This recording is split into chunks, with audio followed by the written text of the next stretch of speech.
এবং আমরা এখন সলভ করছি নবম শ্রেণী কোষে দেখি 7.4 এর চ্যাপ্টারের অঙ্ক। এখানে একের দাগের অঙ্কটা বলছে নিচের বহুপদী সংখ্যামালাগুলির মধ্যে কোনগুলির একটি উৎপাদক x+1 হবে হিসেব করে লিখতে হবে। তাহলে এখানে আমরা 4 দাগে পর্যন্ত সলভ করেছি, আমরা 5 দাগের অঙ্কটা সলভ করব। 1/5 এখানে যেহেতু উৎপাদক হবে বলা আছে x+1, সুতরাং সেটা ইকুয়ালস টু 0 করতে হবে থিওরি অনুযায়ী।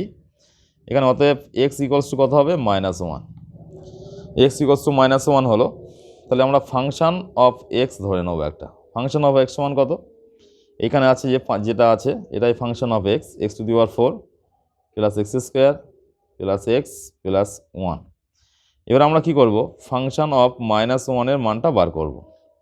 তাই ফাংশন অফ -1 বলতে x এর স্থানে -1 হবে।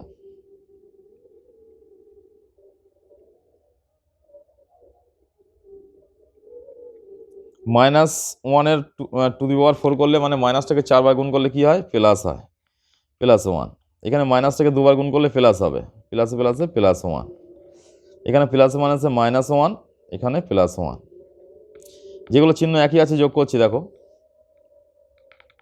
1 2 3 হলো -1, কত আসে অ্যান্সারটা 2 আসছে। সুতরাং যেহেতু এখানে ফাংশানে আমরা -1 বসিয়ে সংখ্যামালাটার মান 0 হয়নি, তাহলে থিওরি অনুযায়ী আমরা জানি 0 হলে তবেই কিন্তু উৎপাদক হবে।